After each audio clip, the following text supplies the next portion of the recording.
இன்றைக்கு கீழடி மீண்டும் சர்ச்சைக்கு உள்ளாகி இருக்கிறது. ராமனுடைய காலடி குறித்து காப்பியத்தில் பல இடங்கள் உண்டு. ஏன்னா அந்த காலடி பட்டுத்தான் ஒரு பெண்ணே விமோச்சனம் பெற்றால் என்றெல்லாம் அதை வச்சு கூட புதுமைப்பித்தன் ஒரு கதை எழுதியிருக்கிறார், சாப விமோச்சனம்னு. ஆனால் அன்னைக்கு ராமனுடைய காலடி பட்டு ஒரு மண்ணாக கிடந்தவள் கல்லாக கிடந்தவள் பெண்ணானாள் என்பது வரலாறு என்றால், ஆனால் இதே கீழடியில் மரியாதைக்குரிய அமர்நாத் ராமகிருஷ்ணன் அவர்கள் ஆய்வை நடத்தி அதனுடைய அறிக்கையை கொடுத்த பிறகும் அதை வெளியிட மறுக்கிறார்கள். என்ன சொல்கிறாங்கன்னா, அதை திருத்தி எழுதி கொடுங்க, நாங்கள் சொல்கிற மாதிரி எழுதுங்கன்னு சொல்கிறாங்க. மனச்சாட்சி உள்ள அந்த ஆய்வாளர் எழுத முடியாது என்று மறுத்து அதன் காரணமாகவே பணியிட மாற்றம் செய்யப்பட்டிருக்கிறார். நான் ஏன் இப்போ ஸ்ரீராமனை சொல்கிறேன்னா, அமர்நாத் ராமகிருஷ்ணனை தொடர்ந்து ஸ்ரீராமன் என்பவர் ஒன்றிய அகழ்வாய்வுத்துறையின் சார்பில் கீழடிக்கு அனுப்பப்பட்டார். அன்றைக்கு நம்முடைய அன்பு தலைவர் டி.கே. ரங்கராஜன் கூட கீழடிக்கு அந்த இடத்தையெல்லாம் பார்வையிட்டார். அப்பொழுது அமர்நாத் ராமகிருஷ்ணன் தான் பொறுப்பில் இருந்தார். பிறகு அவர் தூக்கி அடிக்கப்பட்ட பிறகு ஸ்ரீராமன் என்பவரை கொண்டு வந்தார்கள். அவர் சொன்ன ஒரே வார்த்தை, இங்கே ஒன்றுமே இல்லை அப்படிங்கிறது தான். அவங்க எதிர்பார்த்த எதுவுமே கிடைக்கல, உருப்படியாக எதுவும் கிடைக்கவில்லை என்று சொல்லிவிட்டு போனவரை, ஓய்வு பெற்றவரை அழைத்து நீங்கள் சொன்னதை எழுதி கொடுங்கள் என்று கேட்கிறார்கள். நான் எதுக்காக அந்த கீழடியை சொல்கிறேன்னா, கீழடி பொதுவெளியில் இந்த அளவுக்கு கவனம் பெறாத நிலையில் முதலாக அதை பொதுவெளிக்கு எடுத்து சென்ற இயக்கம் தமிழ்நாடு முற்போக்கு எழுத்தாளர் கலைஞர்கள் சங்கம் என்பதை நான் தன்னடக்கத்தோடு சொல்ல விரும்புகிறேன். அன்றைக்கு நாம் இதே சென்னையிலே தமிழர் உரிமை மாநாடு என்று நடத்திய பொழுது கீழடியிலே இருந்து நாம் பிடிமண் கொண்டு வந்தோம்.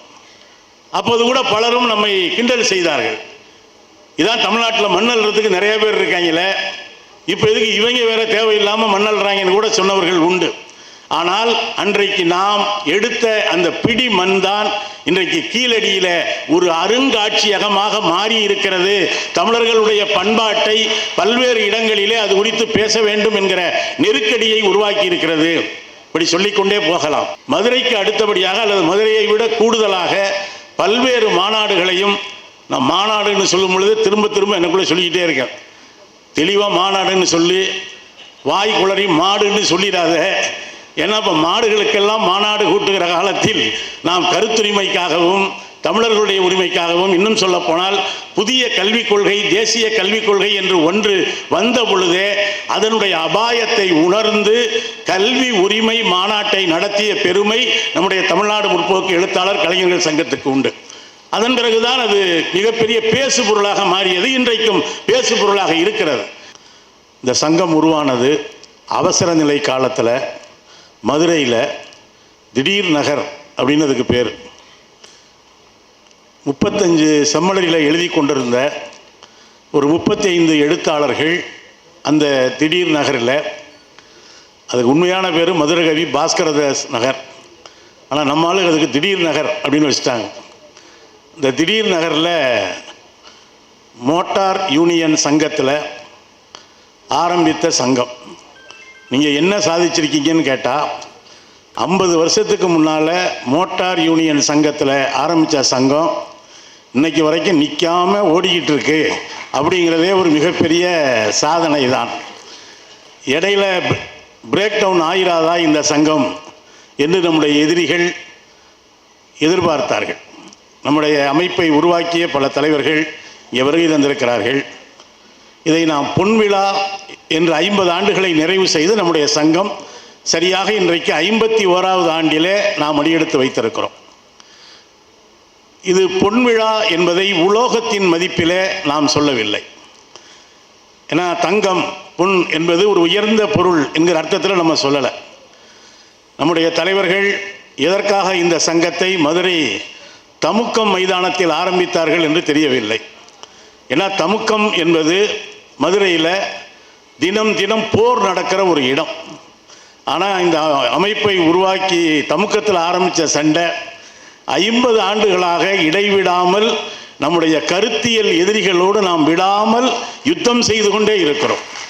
நாம் ஒதுங்கி போனால் கூட வம்பை இழுத்து இழுத்து சண்டைக்கு இழுக்கிறாங்க.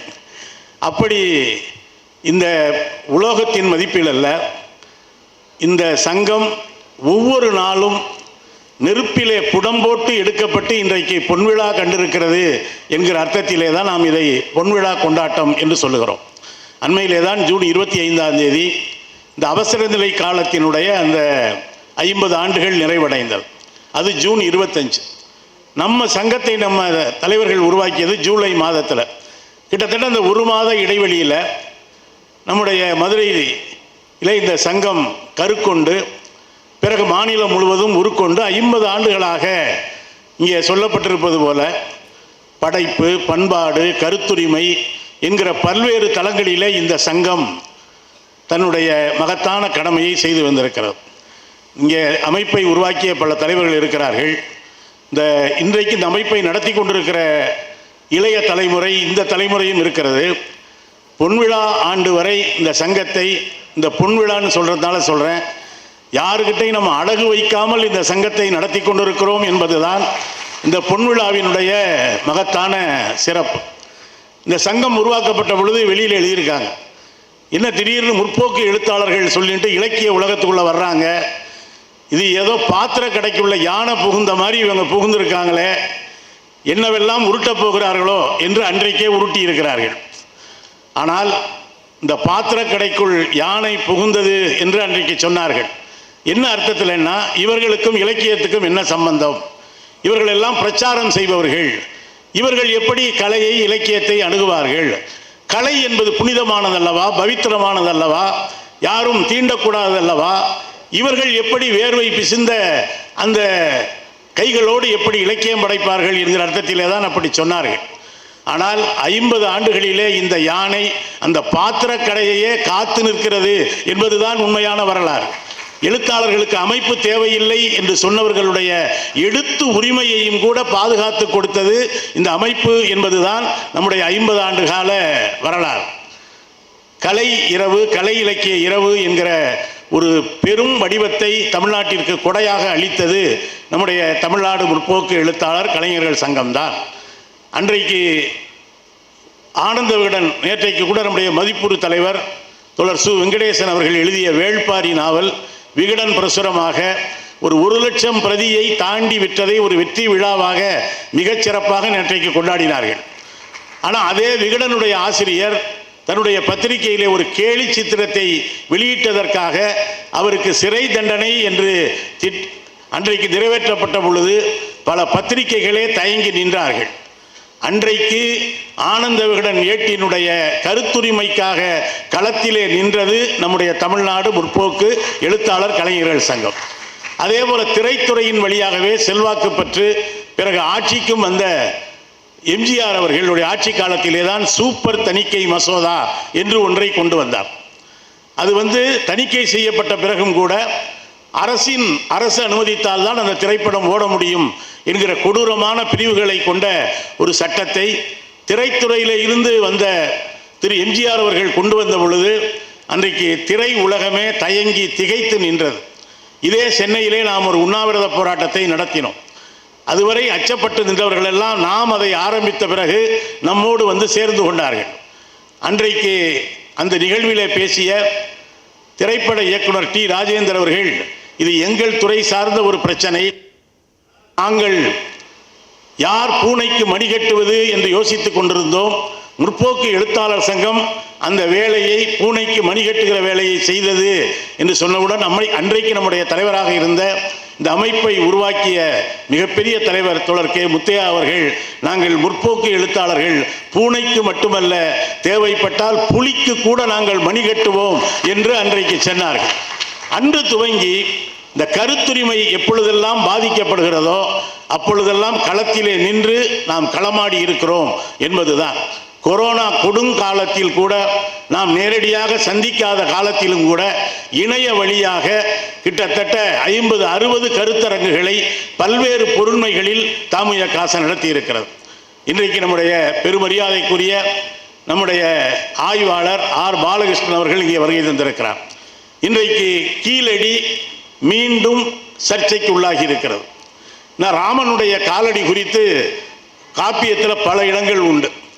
ஏன்னா அந்த காலடி பட்டுத்தான் ஒரு பெண்ணே விமோச்சனம் பெற்றால் என்றெல்லாம் அதை வச்சு கூட புதுமைப்பித்தன் ஒரு கதை எழுதியிருக்கிறார். சாப விமோச்சனம்னு.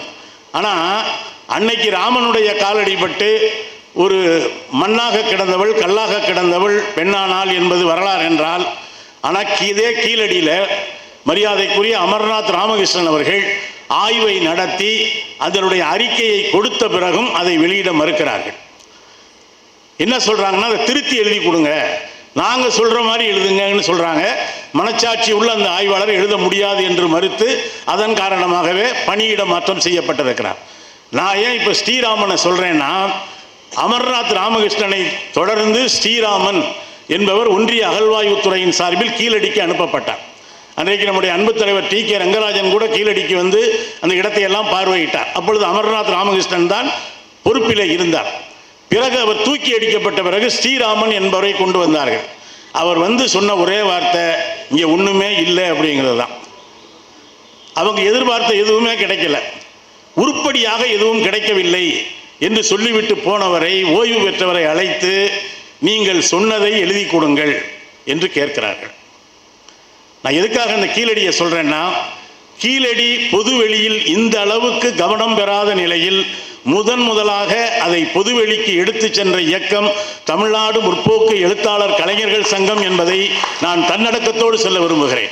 அன்றைக்கு நாம் இதே சென்னையிலே தமிழர் உரிமை மாநாடு என்று நடத்திய பொழுது கீழடியிலே இருந்து நாம் பிடிமண் கொண்டு வந்தோம். அப்போது கூட பலரும் நம்மை கிண்டல் செய்தார்கள். இதான் தமிழ்நாட்டில் மண்ணல்றதுக்கு நிறைய பேர் இருக்காங்களே, இப்போ எதுக்கு இவங்க வேற தேவையில்லாமல் மண்ணல்றாங்கன்னு கூட சொன்னவர்கள் உண்டு. ஆனால் அன்றைக்கு நாம் எடுத்த அந்த பிடி மண் தான் இன்றைக்கு கீழடியில ஒரு அருங்காட்சியகமாக மாறி இருக்கிறது. தமிழர்களுடைய பண்பாட்டை பல்வேறு இடங்களிலே அது குறித்து பேச வேண்டும் என்கிற நெருக்கடியை உருவாக்கி இருக்கிறது. இப்படி சொல்லிக்கொண்டே போகலாம். இந்த அமைப்பில் ஏராளமான எழுத்தாளர்கள், படைப்பாளர்கள், கலைஞர்கள், நம்ம முதல்ல துவக்கும் பொழுது நம்முடைய தலைவர்கள் எழுத்தாளர்களாக கூடி ஆரம்பித்ததாலே தமிழ்நாடு முற்போக்கு எழுத்தாளர் கலைஞர்கள் சங்கம் என்று எழுத்தாளர் சங்கம் என்று தான் பெயர் வைத்தார்கள். 1936 தான் அகில இந்திய விவசாயிகள் சங்கம் துவக்கப்பட்டது. அதே ஆண்டிலே தான் நம்முடைய இப்டாத் இந்திய நாடக மன்றம் துவக்கப்பட்டது. அதே ஆண்டிலே தான் நம்முடைய பிரேம்சந்த் உள்ளிட்ட பல எழுத்தாளர்கள் கொண்டு அகில இந்திய முற்போக்கு எழுத்தாளர் சங்கம் என்பதை பொதுவுடைமை இயக்கம் உருவாக்கியது. தமிழ் ஒளி நம்முடைய தமிழ்நாட்டினுடைய செயலாளராக இருந்து அதை வழிநடத்தி இருக்கிறார். பிறகு தொடர்ச்சியற்று போன நிலையில் தமிழ்நாடு கலை இலக்கிய பெருமன்றம் உருவாகி அதன் பிறகு 70களிலே நாம் தமிழ்நாடு முற்போக்கு எழுத்தாளர் சங்கம் என்பதை உருவாக்கினோம். பிறகு இதில் கலைஞர்களும் மிகப்பெரிய அளவுக்கு அன்றையிலிருந்து இருந்தார்கள் என்றாலும் கூட நாம் அதை கலைஞர்கள் சங்கம் என்று அதில் ஒரு கலைஞர்களையும் சேர்த்தோம். ஆனால் உண்மையில் இன்றைக்கு இந்த அமைப்பு எழுத்தாளர்கள் மட்டுமல்ல, கலைஞர்கள், பண்பாட்டு போராளிகளை கொண்ட ஒரு பேர் இயக்கமாக வளர்ந்து நிற்கிறது. அன்றைக்கு ஒரு விதை போல இந்த மண்ணிலே விழுந்த தாமுயசா இன்றைக்கு ஒரு கோடி பறவைகள் கூடுகிற மிகப்பெரிய ஆலமரமாக விரிந்து நிற்கிறது என்று சொன்னால் அடிப்படையில் இந்த அமைப்பினுடைய ஜனநாயகத்தன்மை, முழுக்க ஜனநாயகத்தன்மையோடு, கருத்து சுதந்திரத்தோடு, வெளியிலே மட்டும் கருத்து சுதந்திரத்தை அல்ல, அமைப்புக்குள்ளேயும் எது ஒன்று குறித்தும் முழுமையாக விவாதித்து அதன் அடிப்படையில் முடிவு செய்கிற ஒரு பெரிய கருத்து சுதந்திர உரிமையை நம்முடைய தலைவர்கள் நம்முடைய அமைப்பு அறிக்கையிலேயே உருவாக்கி வைத்திருக்கிறார்கள். அன்றைக்கு நம்முடைய அமைப்பு உருவானது பொழுது உலகம் ஒரு போர் அபாயத்தின் விளிம்பிலே நின்று கொண்டிருந்தது. நம்முடைய கொள்கை அறிக்கையை எடுத்து பார்த்தால் சமாதானம், உலக சமாதானம் என்பதை அழுத்தமாக அன்றைக்கு நம்முடைய அமைப்பு பேசியிருக்கிறது. இன்றைக்கும் கிட்டத்தட்ட உலகம் ஒரு போர் சூழலிலே நின்று கொண்டிருக்கிற நிலையில்தான் நம்முடைய தலைவர்களின் தீர்க்க தரிசனத்தை நம்மால் உணர முடிகிறது. அதுபோல கருத்துரிமைக்காக, பண்புட்டுரிமைக்காக, மொழி உரிமைக்காக பல்வேறு போர்க்களங்களை இந்த அமைப்பு கடந்த 50 ஆண்டுகளில் நாம் நடத்தி இருக்கிறோம். தோழர்களே, உண்மையிலேயே மதுரையிலே பொன்விழாவினுடைய தொடக்கத்தை நடத்தினோம். மதுரைக்கு அடுத்தபடியாக அல்லது மதுரையை விட கூடுதலாக பல்வேறு மாநாடுகளையும், நான் மாநாடுன்னு சொல்லும் பொழுது திரும்ப எனக்குள்ளே சொல்லிக்கிட்டே இருக்கேன். தெளிவாக மாநாடுன்னு சொல்லி வாய் குளறி மாடுன்னு சொல்லிடாத. ஏன்னா இப்போ மாடுகளுக்கெல்லாம் மாநாடு கூட்டுகிற காலத்தில் நாம் கருத்துரிமைக்காகவும் தமிழர்களுடைய உரிமைக்காகவும், இன்னும் சொல்ல போனால் புதிய கல்விக் கொள்கை, தேசிய கல்விக் கொள்கை என்று ஒன்று வந்த பொழுதே அதனுடைய அபாயத்தை உணர்ந்து கல்வி உரிமை மாநாட்டை நடத்திய பெருமை நம்முடைய தமிழ்நாடு முற்போக்கு எழுத்தாளர் கலைஞர்கள் சங்கத்துக்கு உண்டு. அதன் பிறகுதான் அது மிகப்பெரிய பேசு பொருளாக மாறியது, இன்றைக்கும் பேசு பொருளாக இருக்கிறது. எனவே வரப்போகிற ஆபத்துக்களை எல்லாம் முன்னுணர்ந்து செயல்படுகிற ஒரு அமைப்பாக அகில இந்திய அளவிலும் சரி, உலக அளவிலும் சரி, தமிழ்நாட்டு அளவிலும் சரி, எழுத்து தளத்தில், சமூக தளத்தில், அரசியல் தளத்தில், பண்பாட்டு தளத்தில் பல்வேறு எதிர்வினை ஆற்றுகிற அமைப்பாக மட்டுமல்ல, பல்வேறு நிகழ்ச்சி நிரல்களை முன்வைக்கிற அமைப்பாகவும் நாம் கடந்த 50 ஆண்டுகளில் செயல்பட்டு வந்திருக்கிறோம். நான் ஒன்றை சொல்லி நிறைவு செய்வேன்.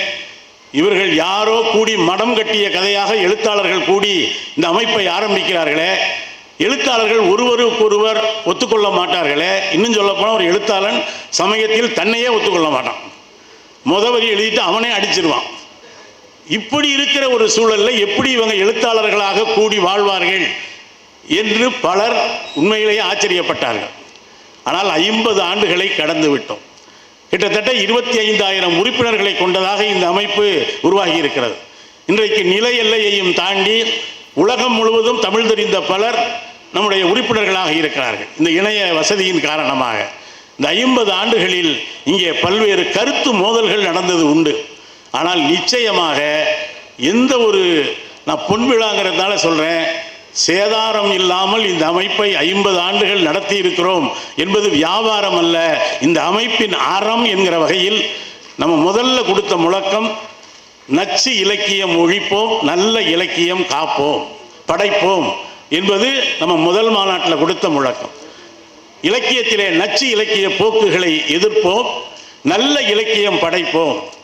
இப்போ பொன்விழா ஆண்டு நம்முடைய மாநில மாநாடு டிசம்பரில் தஞ்சையிலே நடத்துவது என்று நாம் முடிவு செய்திருக்கிறோம். இதில் என்ன சொல்லியிருக்கோம்னா, வெறுப்பின் குற்றம் வீழ்க, அன்பே அறமென எழுக. இந்த 2 முழக்கங்களுக்கு இடையிலே நாம் முற்போக்கு தமிழ் மரபை முன்னெடுப்போம், மனு தர்ம தந்திரத்தை முறியடிப்போம் என்பன உள்ளிட்ட மாநில மாநாட்டு முழக்கங்களாக நாம் பல்வேறு முழக்கங்களை வைத்திருந்தாலும் கூட இந்த 50 ஆண்டுகளும் இன்றைக்கு நாம் வைத்திருக்கிற முழக்கம், ஒரு திருக்குறளில் சொல்லுவாங்க, என்பு இல்லதனை வெயில் காயும் என்று சொல்லிவிட்டு, எப்படி எலும்பு இல்லாத புழுவை வெயில் சுடுமோ அதுபோல அன்பு இல்லாத இல்வாழ்க்கையாக இருந்தாலும் பொது வாழ்க்கையாக இருந்தாலும் அதை அறம் எனும் வெயில் சுடும் என்று வள்ளுவ பேராசான் சொல்லுவான். அதாவது அன்பு இல்லை என்றால் அறமே சுடும். அதனால்தான் நாம் அன்பையே அறமாக முன்மொழிந்திருக்கிறோம். எனவே இந்த அன்பையே அறமாக முன்மொழிந்து நம்முடைய பொன்விழா மாநாடு காண்கிறோம். இந்த 50 ஆண்டுகளில் இந்த அமைப்பை வழிநடத்தி கொண்டிருக்கிற எல்லோருக்கும் இந்த நேரத்தில் வணக்கங்களை சொல்லி, இந்த அமைப்பு ஒரு நதி போல எல்லோரையும் இணைத்து கொண்டு ஒரு 50 ஆண்டு காலம் ஓடி இருக்கிறது, ஈரம் காயாமல் இருக்கிறது என்று சொன்னால் நிச்சயமாக இந்த அமைப்பினுடைய கருத்தியல் தத்துவ வலிமைதான், தலைவர்கள் அல்ல, இந்த அமைப்பை தத்துவம்தான் வழிநடத்தி வந்திருக்கிறது என்கிற முறையில் அனைவருக்கும் மீண்டும் ஒரு முறை என்னுடைய வணக்கத்தையும் மாநில குழுவின் சார்பில் பொன்விழாவுக்கு வந்திருக்கிற அனைவரையும் வருக வருக வருக என்று வரவேற்று என்னுடைய தலைமை உரையை நிறைவு செய்கிறேன். நன்றி, வணக்கம்.